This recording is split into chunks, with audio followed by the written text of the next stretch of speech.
প্রিয় দর্শক, আমরা এখন রয়েছি আমাদের সম্মানিত মুরব্বী ইব্রাহিম মোড়ল চাচা তার ঘেরে, এবং এটা মৎস্য খামার। এখান থেকে আমরা টমেটো নিলাম সিরে সিরে, এই যে দেখেন পাকা টমেটো। এখানে এখন আমরা হাঁসের সাথে সালাদ দিয়ে খাওয়া হবে। এই যে লিওন, মুসলিম লিওন, দেখি কত পরিমাণ টমেটো ছিটছো। এই যে ও চমৎকার, দারুণ টমেটো।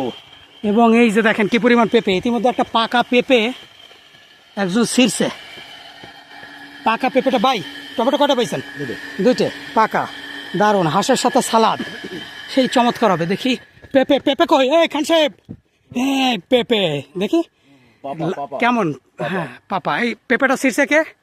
খান সাহেব, মিস্টার খান। মিস্টার খান কিন্তু সৌদি আরব প্রবাসী, হ্যাঁ কুয়েত প্রবাসী।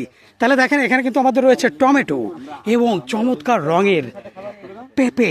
একেবারে আমরা গাছ থেকে পেড়ে নিয়ে এসেছি, এখানে বসে ছেঁড়া হচ্ছে এবং এখানে বসে আমাদের কি হবে? খানা হবে। এই যে আমাদের সম্মানিত মুরব্বী ইব্রাহিম মোড়ল, এটা হচ্ছে তার প্রতিষ্ঠান এবং তার জমির ইয়া এগুলা কাজ করতে ভালো। সুন্দর।